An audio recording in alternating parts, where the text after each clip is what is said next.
Project 4.1.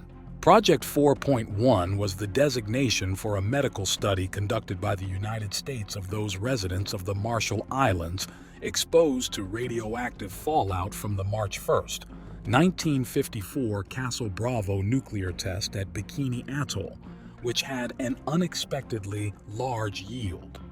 For the first decade after the test, the effects were ambiguous and statistically difficult to correlate to radiation exposure.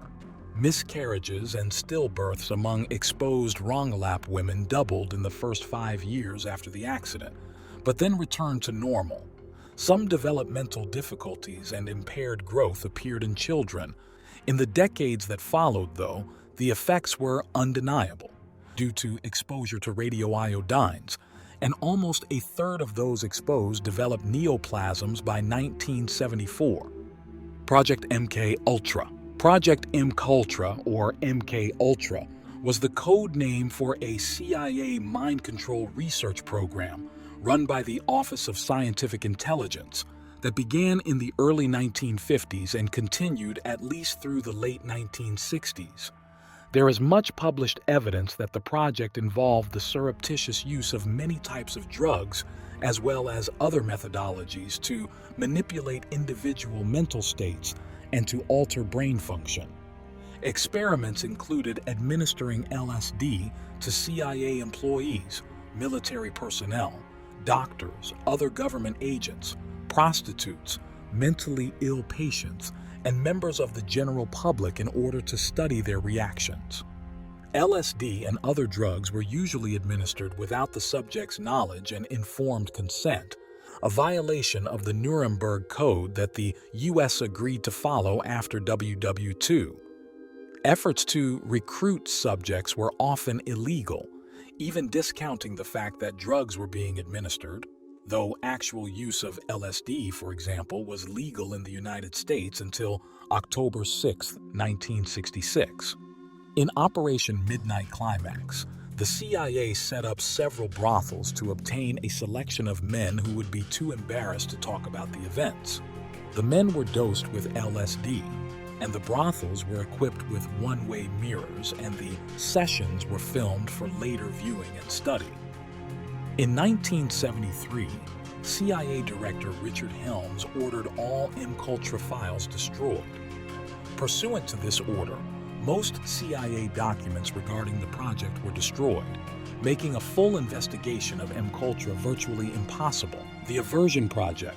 South Africa's apartheid army forced white lesbian and gay soldiers to undergo sex change operations in the 1970s and the 1980s and submitted many to chemical castration, electric shock, and other unethical medical experiments. Although the exact number is not known, former apartheid army surgeons estimate that as many as 900 forced sexual reassignment operations may have been performed between 1971 and 1989 at military hospitals as part of a top-secret program to root out homosexuality from the service. Army psychiatrists, aided by chaplains, aggressively ferreted out suspected homosexuals from the armed forces, sending them discreetly to military psychiatric units, chiefly Ward 22 of one military hospital at Voortrekkerhoogte, near Pretoria. Those who could not be cured with drugs, aversion shock therapy, hormone treatment, and other radical psychiatric means were chemically castrated or given sex change operations. Although several cases of lesbian soldiers abused have been documented so far, including one botched sex change operation, most of the victims appear to have been young, 16 to 24-year-old white males drafted into the apartheid army. Dr. Aubrey Levin, the head of the study, is now clinical professor in the Department of Psychiatry, Forensic Division, at the University of Calgary's Medical School. He is also in private practice, as a member in good standing of the College of Physicians and Surgeons of Alberta. North Korean experimentation. There have been many reports of North Korean human experimentation.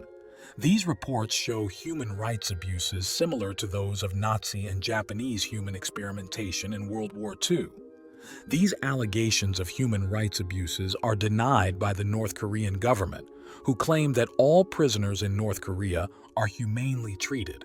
Kwon Hyok, a former prison head of security at Camp 22, described laboratories equipped respectively for poison gas, suffocation gas, poison laboratory of the Soviets, the poison laboratory of the Soviet Secret Services, also known as Laboratory 1, Laboratory 12, and the Chamber, was a covert poison research and development facility of the Soviet secret police agencies. The Soviets tested a number of deadly poisons on prisoners from the Gulag, enemies of the people, including mustard gas, ricin, digitoxin, and many others.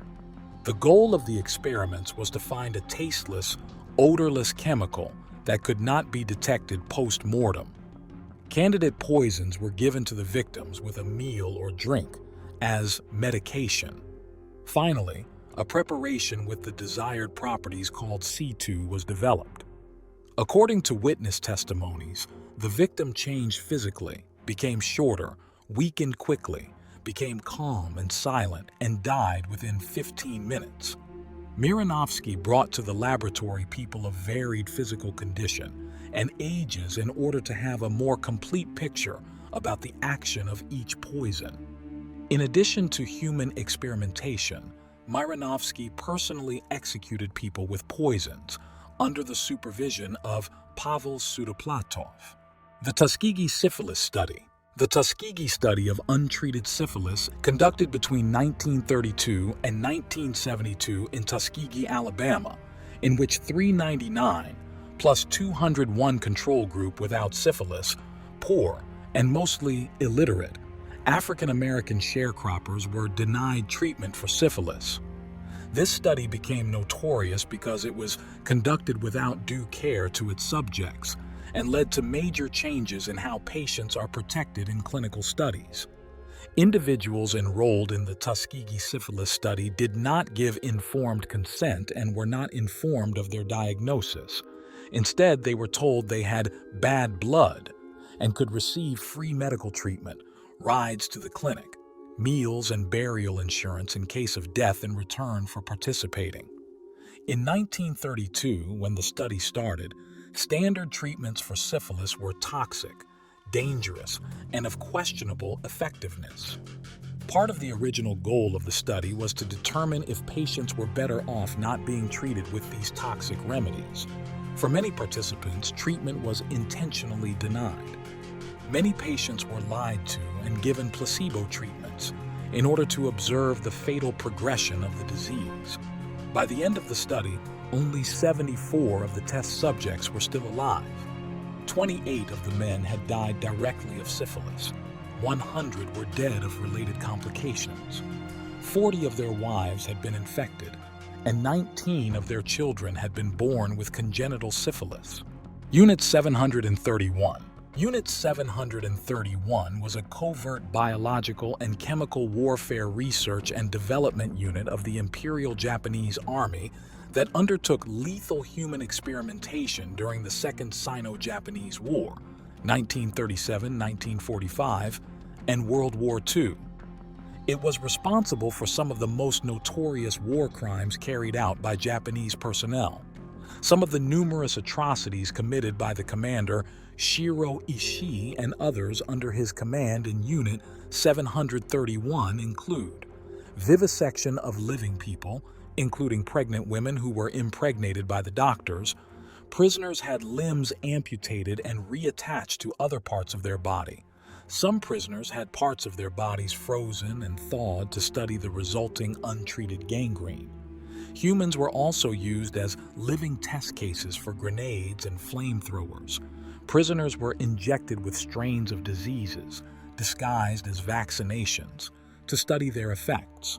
To study the effects of untreated venereal diseases, male and female prisoners were deliberately infected with syphilis and gonorrhea via rape, then studied. Having been granted immunity by the American occupation authorities at the end of the war, Ishii never spent any time in jail for his crimes and died at the age of 67 of throat cancer. Nazi experiments. Dr. Mengele organized the testing of genetics in twins. The twins were arranged by age and sex and kept in barracks in between the tests, which ranged from the injection of different chemicals into the eyes of the twins to see if it would change their colors to literally sewing the twins together in hopes of creating conjoined twins. In 1942, the Luftwaffe conducted experiments to learn how to treat hypothermia. One study forced subjects to endure a tank of ice water for up to 3 hours.